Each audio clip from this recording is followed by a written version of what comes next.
Hey Wofford fans, Phil Marcello here, welcoming you into Conquer and Prevail, Tracking the Terriers, Episode 2. Each week on Conquer and Prevail, we will check in with various Wofford Athletic staff members to see what they are doing, keeping their programs up to date. On this week's episode, we have coaches Dwight Perry and Kim Eldridge. Fans, we now welcome on assistant men's basketball coach Dwight Perry. Dwight, thanks for joining us today. Glad to be here. Hope everyone's being safe, taking care of their families, having as best you can a decent time. Yeah, and I guess we'll kind of start off there. What have you guys been doing? We'll start with your family, Brittany and Trey, your son. What have y'all been doing during these times? Yeah, not a whole lot, to be honest. Just taking it easy. Obviously, he's a little over 1 year old, about 14 months, so he's a little oblivious to it all. He's just having a ball, running around, keeping my wife and I pretty occupied. I bet. We'll get into your background a little bit, but you played basketball at Kentucky, so I'm sure that was an awesome experience. But did you always know that you wanted to be a coach? Was it something you figured out after you graduated? How did that process go? Yeah, I probably figured it out. I actually remember when my senior year of high school, and my high school coach at the time, he was helping me try to figure out what I wanted to do. And, never crossed my mind at one time. And finally he was just like, well, have you thought about coaching? And it was one of those cliche moments where you're like, never thought about it, but it fits everything that I want, And so going to Kentucky, I knew when I was there from the moment I got to campus that I wanted to get into college coaching. And so, what better place to learn the ins and outs of college basketball than arguably one of the best, programs college basketball has. Yeah. Now, and you're coming to Wofford. We'll kind of get to that as well. You work down the road at that place we won't name with McCauley, but what was your reaction when you heard a friend and colleague of yours and Jay got the head job at Wofford? Yeah, first thing is, you're just excited for Jay, for Coach McCauley to have that opportunity to be a head coach, to be able to run any program, right? Let alone a great program with a rich tradition like Wofford. And then when I was fortunate enough to get the call, you're already excited for him, and you combine that with, again, being able to work for a great guy and a great friend. It's a bunch of phenomenal emotions that, when he asked me to come, I'm super excited to say, heck yeah. Yeah, I bet that was a really cool moment. And, we've only done one episode of this, but a lot of the coaches have seemed to be a little bit newer. We had Alec Purdy on. He's a new coach. And I asked him the question, when you're coming back in the second year, just having that staff more in place, how it's different times right now, obviously, but how advantageous is it to kind of know how everybody works? It's big. With how things fall typically, right? You're coming into a job. We were fortunate, myself, Coach Murphy, Will Murphy was already here. Coach Paul Hemrick, he wasn't too far up the road coming from Gardner-Webb as well. So we were, as transitions go, we were probably in one of the better positions because neither one of us had to really commute that far initially, or, kind of go into a completely new environment. But even with that, you hit the ground, you have April recruiting, you're having to meet your guys and there's summer school, for a couple sessions and trying to develop a rapport with them while also doing workouts. It's a lot, but that's the fun part of the job. But to your point, this time around, obviously we're in an unfortunate situation with the pandemic, but you're able to gather your bearings. You're able to kind of know what to expect. You're able to have a good lay of the land. Incoming freshmen that are coming in, you were a part of the official visit process. So it, like you mentioned, everything's just a lot more smoother, and it's a lot slower. Yeah, I would imagine. Now, what can you expect? Obviously, people move on every year, but you got a lot of good people coming back, including the guards. Storm Murphy, Trey Hollowell, Ryan Larson. Talk about those guys who continue to take a step up in their leadership roles. Yeah, you hit the nail on the head. We're in a pretty, for us, we're in a pretty great situation, in my opinion, because we have the combination of a really good mixture of veteran presence with, a guy like Trey Hollowell and Storm Murphy, who are seniors, and you still have younger guys coming up. And then you still have a good wave of, guys that are juniors and sophomores, and Ryan Larson, Messiah Jones, and Isaiah Bigelow, 2 redshirt freshmen. All those guys, with the exception of our incoming freshmen, have played major minutes before. Storm Murphy and Trey Hollowell are obviously seniors, and those guys have been here going on 4 years now. But you even look at a guy like a Ryan Larson and Isaiah Bigelow and Messiah Jones, those guys, wow, there may not be household names outside of Wofford or even the SoCon. Those guys have played major minutes and helped us win a lot of games. Like you've already hit on, you're never replacing just one guy. Just like last year, the year before, you're not replacing a Fletcher McGee, a Cam Jackson, a Matt Pegram. This year we're not replacing a Nathan Hoover, a Trevor Stump, a Donovan Thiem Love, by just one guy. All of it's by committee. And so, you want a guy like Storm to take a big step forward in his leadership, which you can. A guy like Trey Hollowell, who, like I've mentioned, has been a part of a lot of big-time wins, has won a SoCon championship already. You want him to take a leadership role, and so on and so forth, because every single guy on our roster has been a part of some big-time moments of Wofford basketball already. Yeah, that's awesome. So this is a little bit of a different question, and I guess to fill some of the fans in, each game one of y'all has a scout, and generally right before, we go off to the arena, maybe it's the day before, the coach usually maybe gives a little pump-up talk.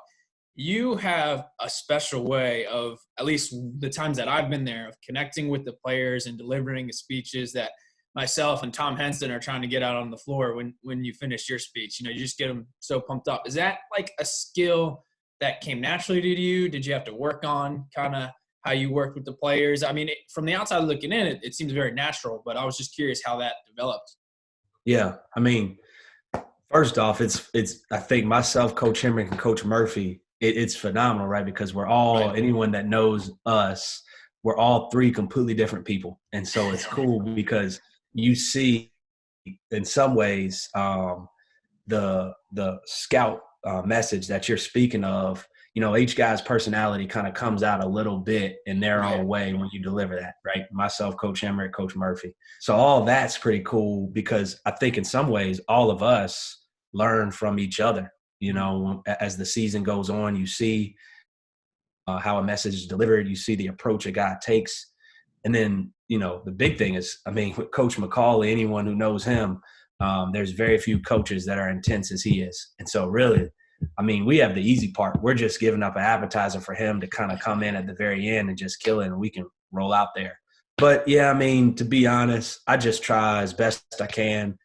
When you were a player in those moments, a lot of times, you're in that locker room, and regardless of who you're playing, or, whether it's non-conference, conference tournament, the biggest thing you're ready to do is just play. You're obviously you're listening, and you want to take in, how we're going to, execute the game plan. 99% of it we've gone over, ad nauseum at that point. So as a player, you're ready to play. And so for me, again, the last thing I want to do is complicate things and take away that adrenaline and that excitement from wanting to play. And I just try to piggyback off it. And, different games and different opponents will probably call for different, nuances. But the overall, the message for me is always the same. We have a list of things we want to do. They have a list of things they want to do. And if we follow our game plan, 99% of the time, I really feel like we're going to come out on top. And so just trying to get our guys to just reinforcing that and get those guys ready to roll when the ball's tipped up. Dwight, just want to say thanks for joining us. We Wofford's, lucky to have you on the staff, and hopefully this will give some fans a little bit better chance to get to know you. But thanks again, Dwight. Definitely. Appreciate you having me. And again, hope everybody out there is safe. Want to, not to get too sentimental, but definitely want to appreciate and say thank you to everyone who's helping through this unfortunate situation. It's tough times, but I really appreciate everyone who's helping out and making this a safer place.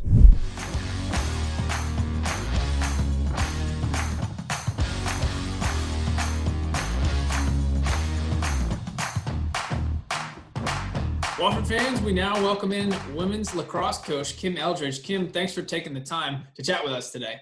Oh, thanks so much. It's my pleasure. Now, we'll kind of get a little bit of background on you. Most recently, though, you were at Westminster College, and you have had experience both playing and coaching at the Division I level. But what brought you to Wofford? Actually, it was just a unique opportunity that I really was thinking about going back and trying to go back to Division I level after being at Duquesne and Robert Morris, and with Westminster starting a new program and being there for 3 years and having the success that we did and watching the program grow and creating pride and tradition there.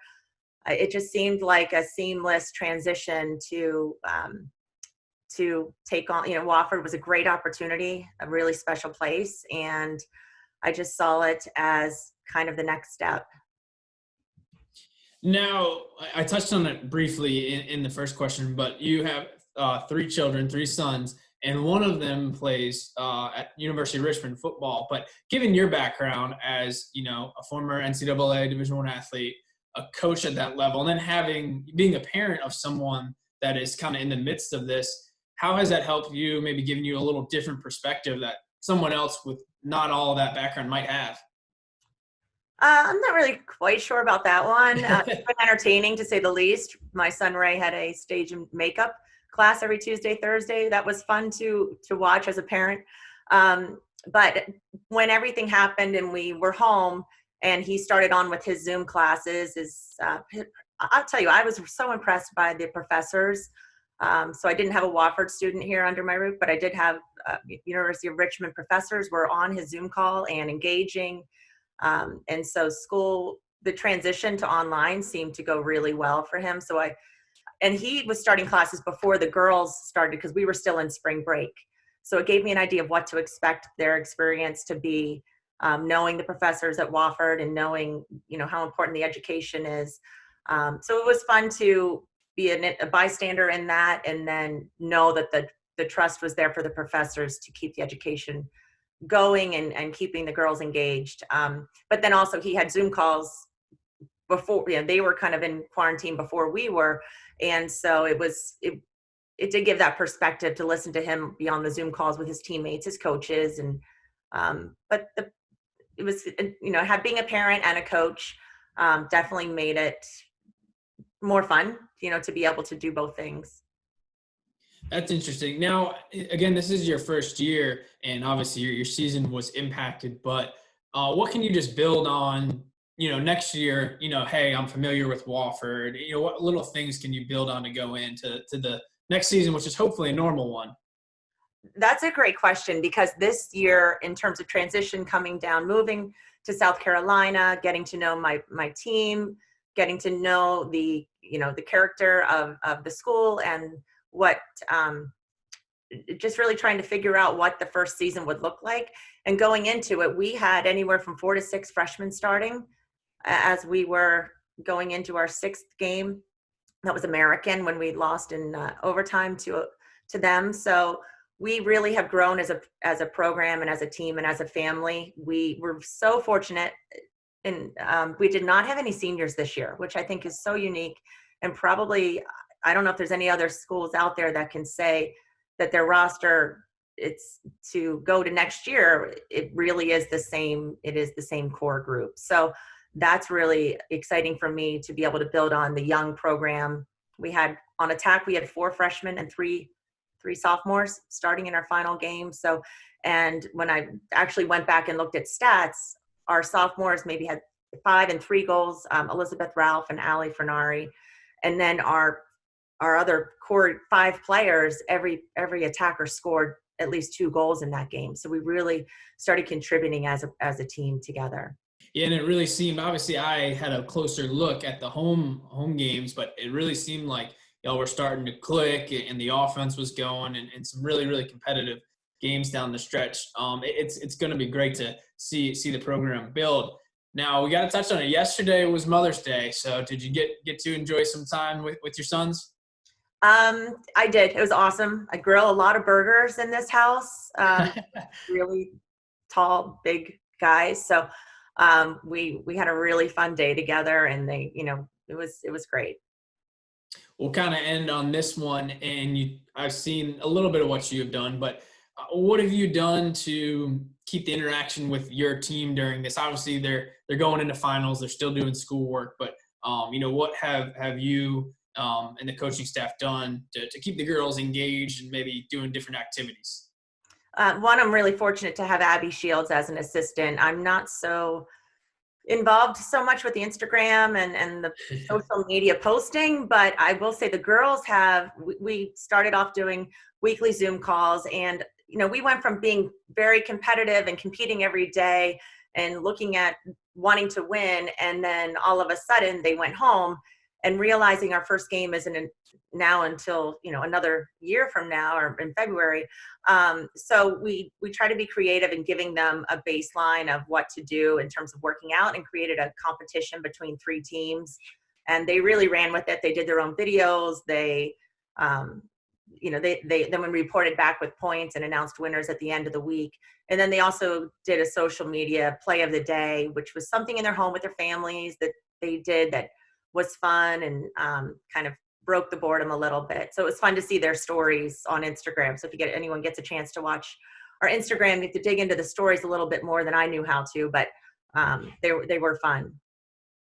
Well, Kim, I really appreciate you taking a few minutes to chat with us today. It'll be good for some of the outsiders to get more familiar with yourself and the lacrosse program. So just thanks again for taking the time.